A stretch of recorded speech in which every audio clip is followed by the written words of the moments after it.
గారిని ఇష్టపడతారు? అంటే నేను ఎందుకు అందరి హీరోల క్షమించాలి, అందరి హీరోల అభిమానులని పేరు పేరున నేను సమయం తక్కువ ఎక్కువ మంచి అందరి హీరోలు పేరు పేరున చెప్తున్నాను. చిన్న చిత్తగా అట్లని చెప్పట్లా. ఎవరైనా సరే, ఏ స్థాయి హీరోలైనా సరే వారు ప్రత్యేకించి అభిమానులు ఉంటారు. నాని గారు ఉన్నారు, ఆయనకి ప్రత్యేకించి మా ఇంట్లో చాలామంది అభిమానులు ఉన్నారు. మా సిస్టర్ చాలా నచ్చుతారు మా చెల్లికి నాని గారి సినిమాలు. ఇలాగా మా ఇంట్లో అందరికి కూడా మాకు మా చిరంజీవి గారు మాకు నేర్పించింది ఒక హీరోని ద్వేషించే పని మాకు తెలియదు. మాకు చిన్నప్పటి నుంచి మా జీవితంలో కళమా తల్లి సాక్షిగా చెప్తున్నాం, ఎప్పుడు కూడా మా ఇంట్లో ఈ హీరో సినిమా పోవాలి, మేము ఉండాలి మా ఇంట్లో ఎప్పుడు లేదు. అసలు ఆ సంస్కృతి మా ఇంట్లో లేదు. అందుకు మేము అందరం బాగుండాలని కోరుకుంటాం. ఎందుకు బాగుండాలని కోరుకుంటామంటే సర్వే జనం సుఖినో భవంతు అని చెప్పి మా నాన్న నేర్పించిన ఇది మాకు సంస్కృతి. అది మేమే బాగుండాలి, వాళ్ళు బాగుండకూడదు అనుకుంటే ఎకానమీ తిరగాలి, అందరి దగ్గర డబ్బులు ఉండాలి, అందరూ బాగుండాలని కోరుకుంటాం. అలాంటి పరిస్థితుల్లో అలాంటి వాతావరణంలో పెరిగాం. రామ్ చరణ్ అలాంటి వాతావరణంలో పెరిగిన వ్యక్తి. నాకు చాలా గర్వంగా ఉంటుంది, చాలా ఆనందంగా ఉంటుంది. అతని హార్స్ రైడింగ్ చూస్తే మటుకు నాకు చాలా అసూయ వస్తుంది. నాకు చాలా తక్కువ సందర్భాల్లో నాకు అసూయ వస్తాయి. మొన్న ఈ మధ్యన అరకుకి వెళ్ళినప్పుడు గిరిజన ప్రాంతాల్లో ఉన్న సోదరులను చూసి ఆ పచ్చని చెట్ల మధ్య వాళ్ళ జీవన విధానాన్ని చూసి నాకు అసూయ వచ్చింది. అలాంటి అసూయ రామ్ చరణ్ని చూస్తే నాకు మగధీరలు అనిపించింది. ఎంత అద్భుతంగా చేస్తున్నాడు అతను. చిన్నప్పుడు నేను కూడా నేర్చుకొని ఉంటే ఇలా ఇంట్లో కూర్చొని కాళ్ళు బాలజాపుకొని కూర్చోకుండా, పుస్తకాలు కాకుండా ఇంకేదైనా చేస్తుంటే నేను ఇంత అద్భుతంగా చేసేవాడిని అనిపించేది. ఆ పట్టుదలతోటి నాకు హార్స్ రైడింగ్ నేర్చుకోలేదు జీవితంలో. ఇప్పుడు గబ్బర్ సింగ్ సినిమాకి నాకు హార్స్ రైడింగ్ పెట్టారు. అందరూ ఏమనుకున్నారంటే పవర్ స్టార్ అంటే అన్నీ వచ్చేసి అనుకున్నారు. నాకు తెలియదు అయ్యింది. హార్స్ రైడింగ్ అని చెప్పారు. ఓకే అని గుర్రం చూపించారు నాకు. అది కచ్ రాష్ట్రం గుజరాత్లో. గుర్రం దగ్గరికి వెళ్ళా. సార్ ఏం లేదు, దౌడు తీసుకుంటే గ్యాలప్ మీద వచ్చేయాలంటే ఓకే షూర్ అన్నాను, డెఫినెట్గా వచ్చేస్తానన్నా. కింద పడితే ఏమవుతానో నాకు తెలియదు. సార్ నాకు ఒకటి తెలుసు, తెగింపు తెలుసు. గుర్రం దగ్గరికి వెళ్ళి చెప్పా, దానికి చెవిలో చెప్పాను, నాకు హార్స్ రైడింగ్ రాదు. వీళ్ళందరూ నన్ను ఎక్స్పెక్ట్ చేస్తారు నేను చాలా గొప్ప హార్స్ రైడర్ అని. అంటే హీరో అంటే అన్నీ తెలియాలని అనుకుంటారు. నాకు తెలియదు హార్స్ రైడింగ్. దానికి ఒక పంచదార ముక్కను చిన్న క్యారెట్ పెట్టా, జాగ్రత్తగా తీసుకెళ్ళి నాకు వదిలేవా అన్న. పాప ఆ గుర్రం అది నన్ను ఎంత అద్భుతంగా తీసుకెళ్ళిందంటే అది మీరు చూసారు ఆ సీన్లో. నేను అందరినీ మోసం చేశాను ఆ సినిమాలో. నాకు హార్స్ రైడింగ్ రాకుండా సినిమా వరకే హార్స్ రైడింగ్ వచ్చినాయి కదా. అలాంటి అంటే నాకు ఇది మాకేంటంటే మాకు సినిమాల్లో చూసినవన్నీ నాలాగా కాకుండా అన్నీ చాలా సుశిక్షితమైన ఒక నేర్చుకున్న వ్యక్తి ఇతను రామ్ చరణ్. ఒక డ్యాన్స్ కానీ ఎక్కడో ఇంగ్లాండ్కి వెళ్ళి అక్కడ డ్యాన్స్ ఇన్స్టిట్యూషన్స్లో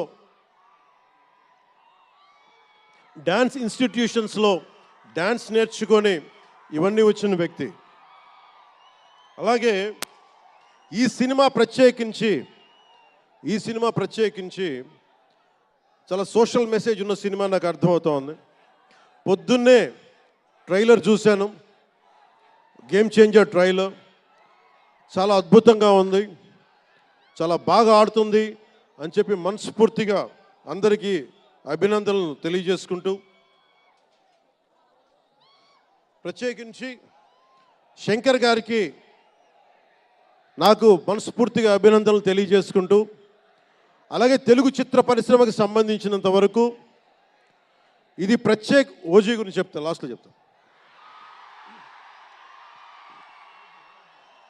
నేను ఓజీ తర్వాత అంటే మీరు వదలట్లా. మన ముందున్న సినిమా గేమ్ చేంజర్ని బాగా చూడండి. ఎందుకంటే ఈ ఫంక్షన్ ప్రత్యేకించి గత ఈ మధ్యకాలంలో ఉన్న ఒత్తిడి తెలుసు మీకు. ఒక పబ్లిక్ ఫంక్షన్ అంటే ఎలాంటి ఒత్తిడి ఉంటుందో మీ అందరికీ తెలుసు. నేను చాలా ఆలోచించాను ఈ సమయంలో పెట్టాలా లేదా అంటే, సినిమా అనేది 10 మందికి తెలియచేయాలి. దిల్ రాజు గారు లాంటి వాళ్ళు 3 సంవత్సరాలు తీశారు సినిమా. 3 సంవత్సరాలు తీసింది వాళ్ళకి దొరికేది దొరికితే ఒక 10 రోజులు బడ్జెట్లు ఎక్కువైపోయినాయి. అలాంటి వాటికి మేము చేయగలిగేది ఎక్కువ మందికి తెలియజేసేలాగా ఇది part and parcel of cinema. అందుకని మేము కోరుకుంది చిన్న ఫంక్షన్ చేద్దాం. నన్ను అడిగారు గెస్ట్గా రమ్మని. నేను ఒకటే చెప్పాను, ఇంత పెద్ద ఫంక్షన్ చేయాలా లేదా, ఎందుకంటే మీ అందరికీ తెలుసు నా భయం. మీరు క్షేమంగా వచ్చి క్షేమంగా వెళ్ళాలి అని చెప్పి అహిర్నిశలు ఆకాంక్షించేవాడిని, శ్రమ పడేవాడిని. మీకు చిన్న దెబ్బ తగిలితే నా గుండె గాయం అవుద్ది. అందుకని నేను ఎప్పుడు సినిమా ఫంక్షన్ నేను చేసుకోవడానికి ఇబ్బంది నాకు. ఇందాక కూడా వచ్చినప్పుడు చాలా టెన్షన్తో ఉన్నా, ఎవరికైనా దెబ్బలు తగులుతాయి, ఏదైనా అయిపోద్దా అని భయం ఉంది. మనస్ఫూర్తిగా మీ అందరికీ చేతులైతే నమస్కరిస్తున్నా, మీరు క్షేమంగా ఇంటికి వెళ్ళాలి. ఎందుకంటే మీ తల్లిదండ్రులు, మీరు ఒక సాయంత్రం ఆనందం కోసం వచ్చింది, దీన్ని విషాదం కాకూడదు. అందుకని మనస్ఫూర్తిగా సినిమాని సినిమాగానే చూడండి. కింద పడిపోయి మీద పడిపోయి తొక్కిసలాడుతూ హీరోలను చూడడం కంటే కూడా మీరు దూరం నుంచే ఇబ్బంది పడకుండా మీరు క్షేమంగా ఉండాలి, అందరూ క్షేమంగా ఉండాలి మనస్ఫూర్తిగా కోరుకుంటా ఉన్నాం. అలాగే అడగగానే టికెట్ రేట్స్ ఎందుకు పెంచాలి,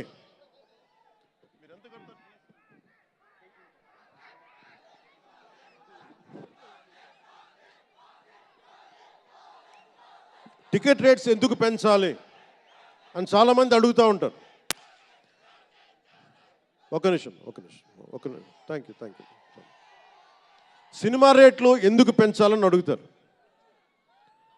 ఈ రోజున సినిమా రేట్లు పెంచాలి అంటే it's a purely demand and supply. నాకు శంకర్ గారి సినిమా నేనే బ్లాక్లో కొనుక్కొని చూశాను చెన్నైలో. అది నా సరదా. అది అంటే నాకు ఇచ్చిన డబ్బులు నేను కొనుక్కొని చూశాను. ఇప్పుడు ఆ బ్లాక్లో వెళ్ళే డబ్బు ఎవరికి వెళ్ళిపోద్ది. అలా కాకుండా టికెట్ రేట్లు డిమాండ్ అండ్ సప్లై మీద ఉంటుంది.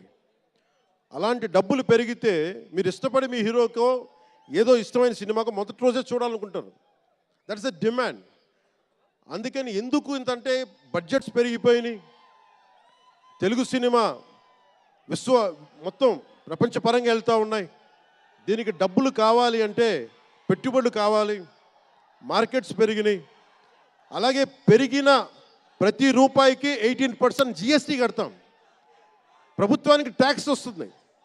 పెరిగిన ప్రతి రేటుకి ట్యాక్స్ వస్తుంది. ఇదేదో ఉట్టినా ఇవ్వట్లేదు ప్రభుత్వం. ప్రతి ఒక్కరికి ఏముంటుందంటే దీని ఒక ఫాల్స్ నెరేటివ్ ఉంది బయట. నా సినిమాకి టికెట్ రేట్లు పెంచకపోగా తగ్గించేశారు. భీమ్లా నాయక్కి ఇప్పుడు చాలామంది హీరోస్ అందరూ కూడా వాళ్ళెవరూ కూటమికి మద్దతు చెప్పలేదు. కానీ మేము ఎక్కడ వివక్ష చూపించాల, అందరూ బాగుండాలని కోరుకుంటాం. ఎందుకంటే చిత్ర పరిశ్రమకి మొన్న దిల్ రాజు గారు కూడా చెప్పారు, చిత్ర పరిశ్రమకి రాజకీయ రంగు పులమటానికి మాకు ఇష్టం లేదు. Though I belong to NDA, though I'm head of Janasena party, cinema should be treated as a separate entity. No politics should seep into cinema.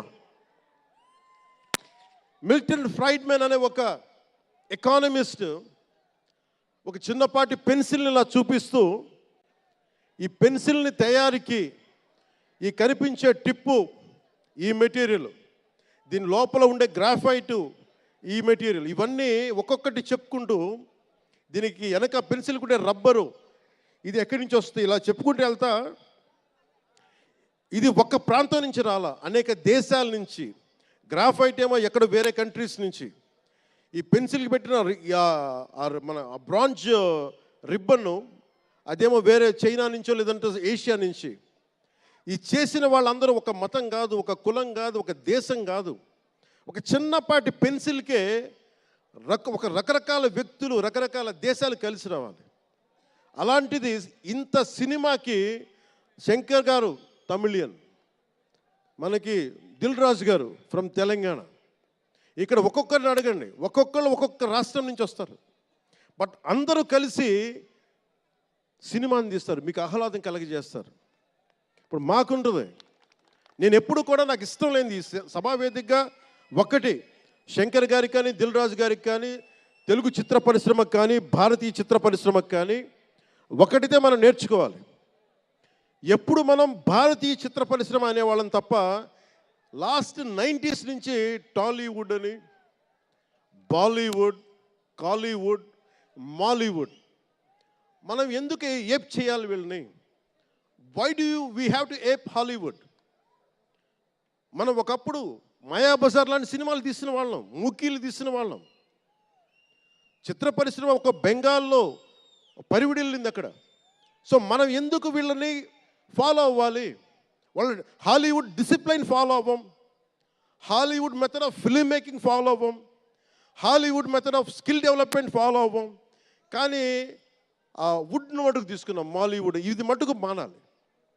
ఎందుకంటే మనకు ఒక కాళిదాసు ఉన్నాడు, మహా కవులు, కళాకారులు గొప్ప గొప్ప కావ్యాలు రాశారు. సో మన జాతి తాలూకు ప్రాముఖ్యతని సినిమాలే చెప్పగలగాలి. అందుకని హాలీవుడ్ని అనుకరించడం మానేయాలి. మనదైన సత్తా, మనదైన కథ, మనదైన బలం మనం చూపించాలి విశ్వానికి. అది చూపించకపోతే ఏమవుతుందంటే ఎక్కడ కూర్చొని ఈరోజు ఇప్పుడు కాపీ చేద్దామంటే కుదరదు. You have to come with original stories. సహజమైన కథలతో పట్టుకురావాలి. ఆ విధంగా ఉండాలి అంటే ముందు చిత్ర పరిశ్రమలో కూడా చాలా డిసిప్లిన్ రావాలి. సినిమాలు తీసే వాళ్ళు మాట్లాడాలి చిత్ర పరిశ్రమ గురించి, సినిమాలు తీయని వాళ్ళు మాట్లాడకూడదు. సినిమాలు తీయకుండా రాజకీయాలు చేసేవాళ్ళు మాకు నచ్చం. అది ఎన్డీఏ తరపు నుంచి నేను చెప్తా ఉన్నాను. తెలుగు చిత్ర పరిశ్రమ గురించి మాట్లాడాలి అంటే సినిమాలు తీసి దానికి సాధక బాధలు అర్థం చేసుకున్న వాళ్ళే మాట్లాడాలి. మన తెలుగుదేశం, జనసేన, భారతీయ జనతా పార్టీ, ఎన్డీఏ ప్రభుత్వం వారితోనే మాట్లాడతాం, వారితోనే గుర్తిస్తాం. అలాగే చాలాసార్లు సినిమా టికెట్ల కోసం హీరోలకి పనేంటి, హీరోలు ఎందుకు రావాలి, అది మాకు ఇష్టం లేదు. మహా అయితే నిర్మాతలు రండి, ఒక ట్రేడ్ బాడీ రండి, మీ యూనియన్ రండి, మేము అది ఇచ్చేస్తాం. అంతేగాని హీరోలు వచ్చి మాకు నమస్కారాలు పెట్టాలి,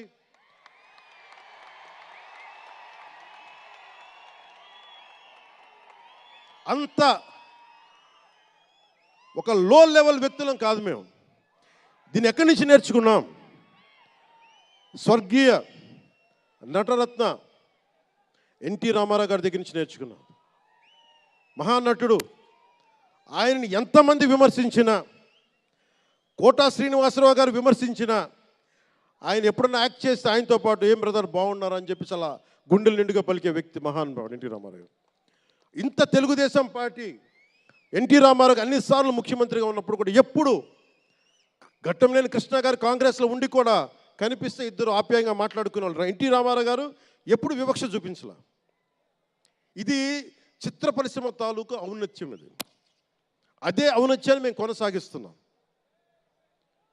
అదే మేము కోరుకుంటా ఉన్నాం. అంతేగాని గతం ప్రభుత్వంలో లాగా మీరు అభిమానించే మెగాస్టార్ చిరంజీవి గారు లాంటి వారిని కానీ, బాహుబలి ప్రభాస్ గారిని కానీ, మహేష్ గారిని ప్రిన్స్ మహేష్ అంటారు కదా, మహేష్ గారిని కానీ, ఇంకెవరిని వెళ్ళారా, ఇంకెవరు వెళ్ళినా కానీ మేము ఇవన్నీ ఎందుకు చేయట్లేదంటే మాకు సినిమా పరిశ్రమ మీద గౌరవం ఉంది. నారా చంద్రబాబు నాయుడు గారు ఇప్పటికి 4వ ముఖ్యమంత్రి. ఆయన 3 సార్లు కానీ 4 సార్లుగా ముఖ్యమంత్రి ఉన్న ఈ సమయంలో ఎప్పుడు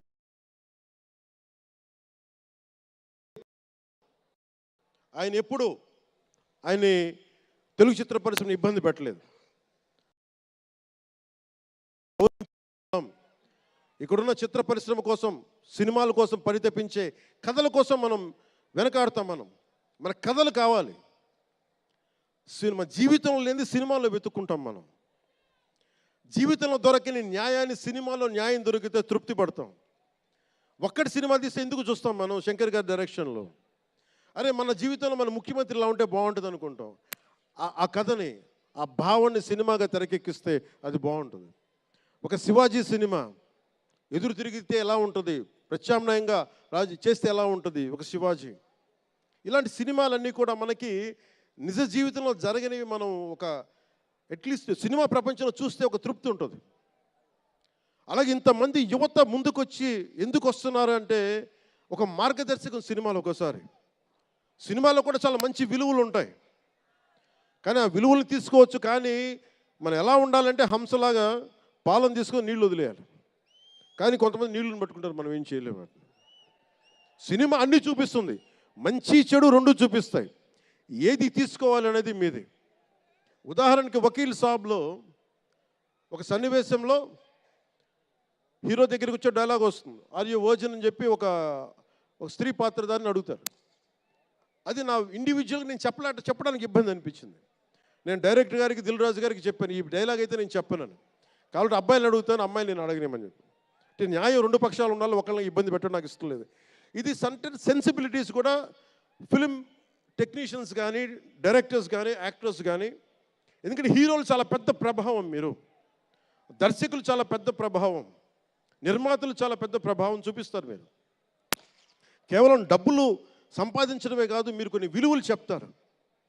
ఒక రామ్ చరణ్ కోసం కానీ, ఒక శంకర్ గారి కోసం కానీ, దిల్ రాజు గారి ప్రొడక్షన్ అంటే ఎందుకు ఇంతమంది వస్తారు, ఇన్ని లక్షల మంది ఎందుకు వస్తారంటే ఏదో ఒక కనెక్ట్ ఉంది, దానికి ఒక బంధం ఉంది, దానికి ఏదో ఎదురు చూస్తాం ఒక సినిమా ద్వారా. ఒక RRRకి ఎందుకు అంత పరిగెడతాం సినిమా చూడటానికి, ఏదో ఎదురు చూస్తాం మనం. సో బాధ్యత తెలుగు చిత్ర పరిశ్రమకు కూడా మీరు సమాజాన్ని ఇంకొంచెం వినోదంతో పాటు ఆలోచింపజేసే సినిమాలు ఇవి కూడా రావాలని మనస్ఫూర్తిగా నేను మీ నుంచి ఆశిస్తా ఉన్నాను.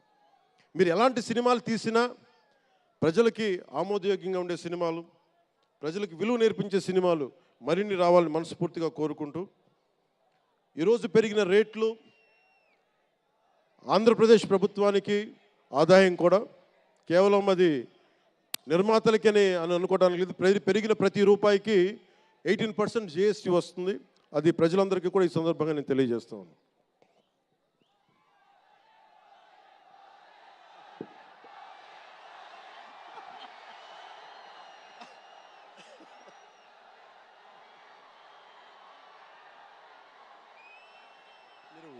ఓజీ నా దుంప తెంపేస్తున్నారు. ఆయన మాట్లాడదాం, దాని గురించి వేరే మాట్లాడదాం. డైరెక్టర్ ఇక్కడే ఉన్నారు. 3 సినిమాలు ఉన్నాయి. కాదే మీకు తెలుసు కదా నా ప్రేమ మీకోసం. ఓజీ సినిమా కంటే నా భవిష్యత్తు మీకు ముఖ్యం, నాకు ముఖ్యం మీ భవిష్యత్తు కోసం ఇలా ఉండిపోయాను. అందుకని ప్రత్యేకించి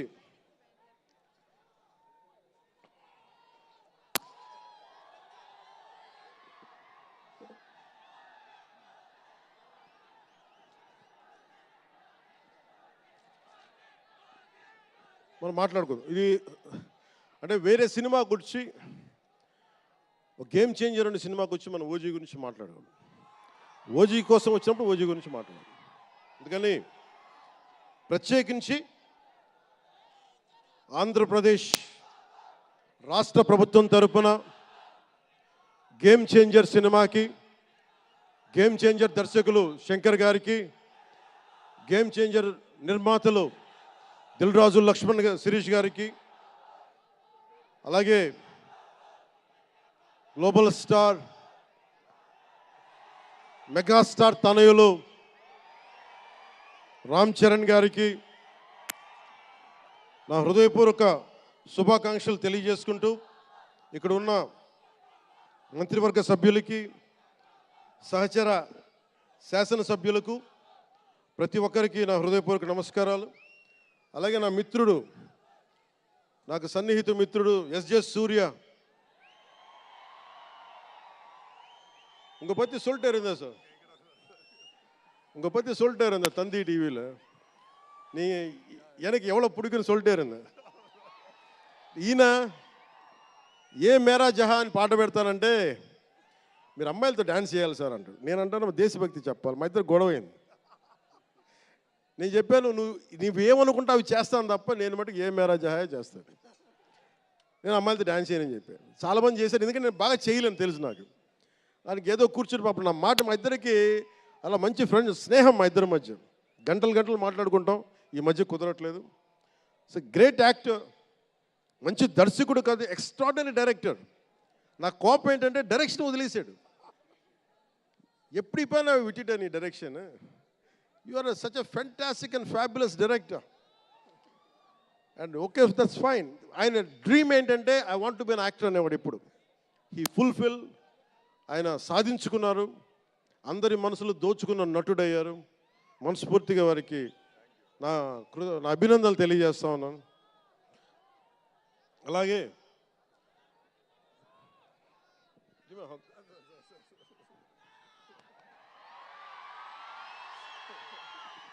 సో మీ అందరికీ మరోమారు ధన్యవాదాలు తెలియజేసుకుంటూ, all my best wishes to game changer. All my best wishes to Shankarji, best wishes to Dil Raju గారు. My love, my best wishes to all the actors. కొత్త సంవత్సరంలో బాక్స్ ఆఫీస్ బద్దలైపోవాలి. నేను ఇలాంటి మాటలు మాట్లాడు, నా సినిమాకి నేను మాట్లాడను.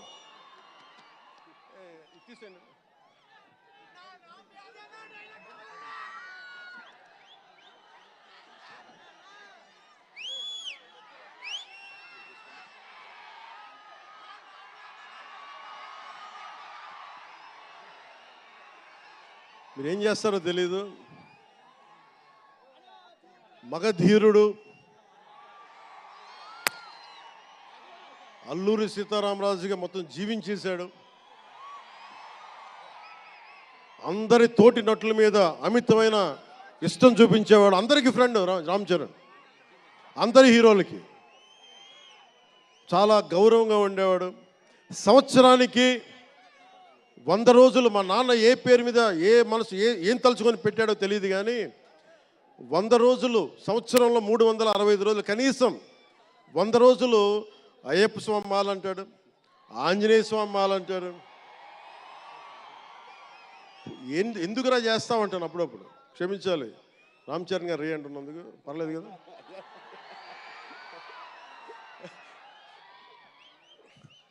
అంటే ఎందుకంటే నాకు బాధ్యత తప్పకుండా ఉండటానికి, నియంత్రించుకోవడానికి, అహంకారం రాకుండా ఉండటానికి, ఎప్పుడు చూడండి చెప్పులు లేకుండా ఉంటాడు. అంటే నాకే అనిపిస్తుంది, కనీసం నేను వేసుకునే చెప్పులు కూడా వదిలేడానికి ఇబ్బంది పడతాను అప్పుడప్పుడు. అలాంటిది రామ్ చరణ్ చెప్పులు లేకుండా, మామూలు హీరో కాదు, హాలీవుడ్ దాకా వెళ్ళాడు, ఆస్కార్కి వెళ్ళాడు. అక్కడికి వెళ్ళి ఎంత గుండె ధైర్యం అంటే, నేను చెప్పులు వేసుకుంటాను, అవసరమైతే మంచి సూటు బూట్ వేసుకుని తయారవుతాడు, లేదంటే అయ్యప్ప స్వామి మాలేసుకుని కనిపిస్తూ ఉంటాడు. అంటే వ్యక్తిత్వంలో ఎంత బలం ఉండాలి ఆ వ్యక్తికి.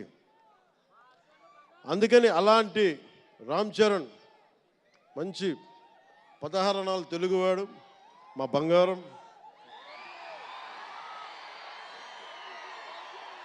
నా తమ్ముడు. ఒక తల్లికి పుట్టకపోయినా కానీ నా తమ్ముడు. ఎప్పుడు ఎదిగే కొద్దీ ఒదిగుండేవాడు.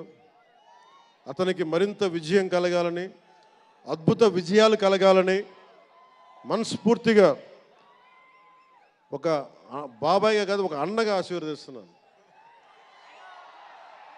I love you Ram Charan, I love you all.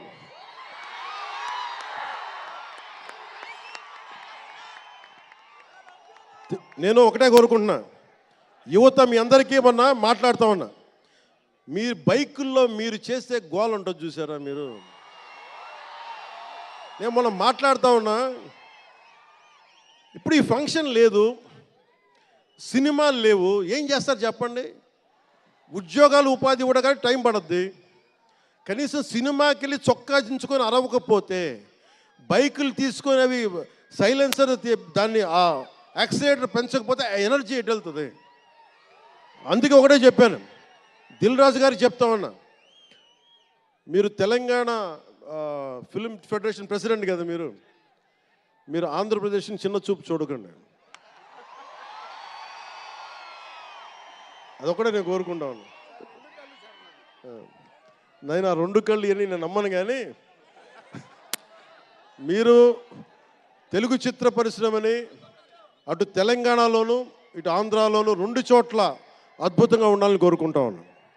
ముఖ్యంగా ఆంధ్రప్రదేశ్ యువతకి, మీరు ఇంతమంది యువతను చూస్తూ ఉన్నారు, వీళ్ళకి స్టంట్ స్కూల్స్ పెట్టండి. మా వాళ్ళు బైక్లు వేసుకొని తిరుగుతూ ఉంటారు, గోల్ చేస్తూ ఉంటారు. ఒక మంచి స్టంట్ స్కూల్ పెట్టండి. గోదావరి జిల్లాలోనో, రాయలసీమలోనో, మా కడపలోనో ఎక్కడో చోట ఒక 2-3 స్టంట్ స్కూల్స్ పెట్టండి. మా వాళ్ళకి స్కిల్ డెవలప్మెంట్ ఇవ్వండి. మాకు ఒక స్క్రీన్ ప్లే ఎలా రాయాలో మా వాళ్ళకి చెప్పండి. ఒక రాజమౌళి గారు వచ్చి చెప్పమని చెప్పండి.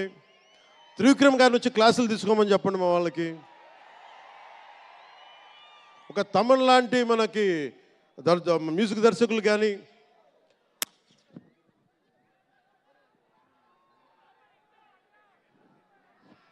కీరవాణి గారు కానీ, అలాంటి వాళ్ళందరికీ వచ్చి వాళ్ళ స్కిల్ డెవలప్మెంట్ నేర్పించమని చెప్పండి.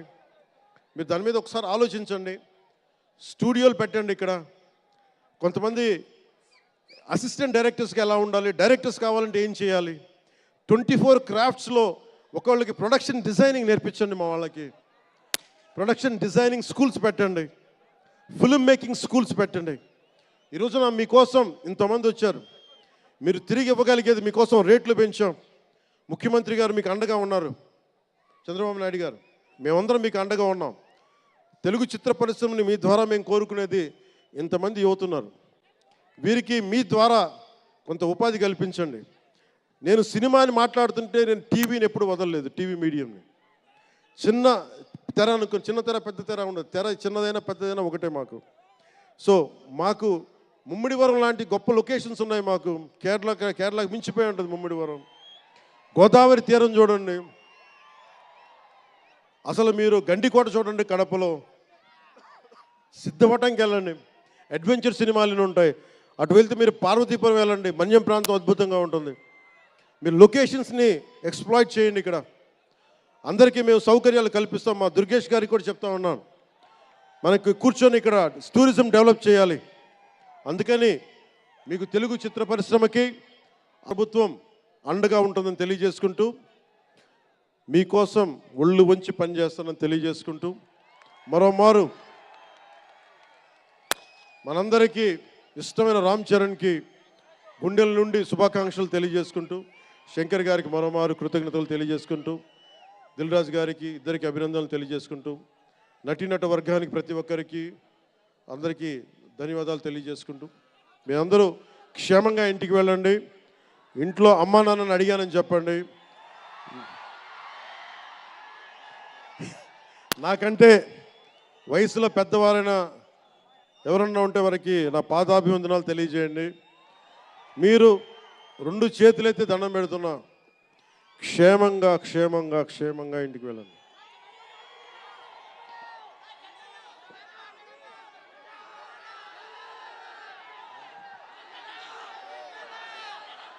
మీ అందరికీ మరోమారు ధన్యవాదాలు తెలియజేసుకుంటూ, తెలుగు తల్లికి దండాలు తెలియజేసుకుంటూ, మా తెలుగు తల్లికి పిఠాపురం మంచి సంతోషం.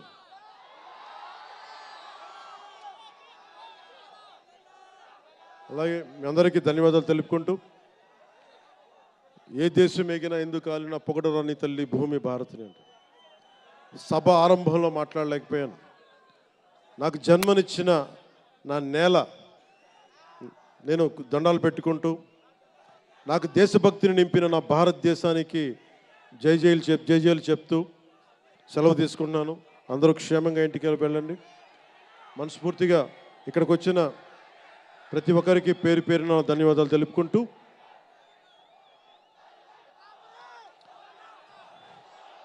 జై ఆంధ్ర, జై భారత్, జై హింద్.